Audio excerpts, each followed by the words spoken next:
Doctor साहब रसूल बख्श पलीजे जी सियासी ऐं अदबी शख्सियत ॿिन्ही हवालनि सां कीअं था ॾिसो हुनखे? असां हाणे ॻाल्हि आहे त हीउ वक़्तु जेको आहे पंहिंजो मुल्क पाकिस्तान जो या सिंध जो सो तशवीश जोॻो आहे। इन में सियासी सिलसिले में या अदबी सिलसिले में जेके माण्हू कमु करे रहिया आहिनि तंहिंजे अलावा बि घणियूं ॾुखियायूं आहिनि।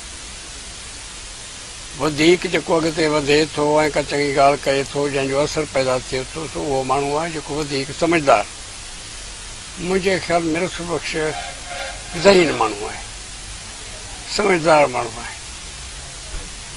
हू जेके चवे थो सोचे सम्झे चवे थो।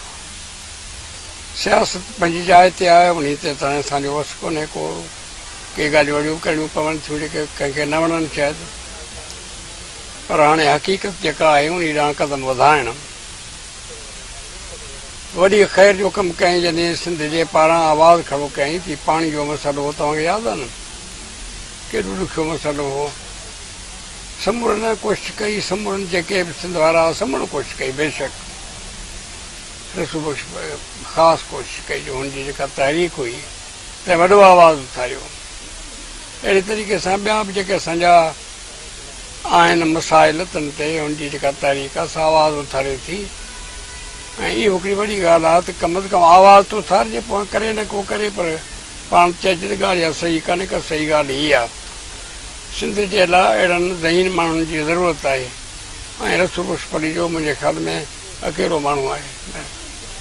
सर पलीअ साहब वरी जिदोजहद कई आहे, उन्हनि जी जिदोजहद छा था सम्झो? नतीजा खेसि जिदोजहद साबित थी आहे सिंध जे अंदरि? नतीजनि जी त हाणे ख़बर कान्हे का न, कोन थो चई सघिजे। तव्हां चओ था पर हुनजी जिदोजहद बेशक जेके माण्हू आहिनि नौजवान या जेके अदबी ख़िदमत कनि था या सियासत में करे थो तमामु घणी कई आहे, हिन में कोई शक कोन्हे।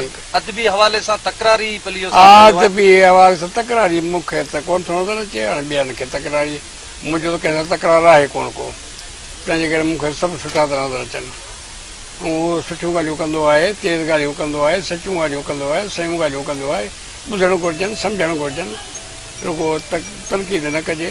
मुंहिंजे ख़्याल में आउं हुनखे प्यारु कंदो आहियां, ठीकु माण्हू आहे। ठीकु आहे, महिरबानी। हाणे इजाज़त आहे।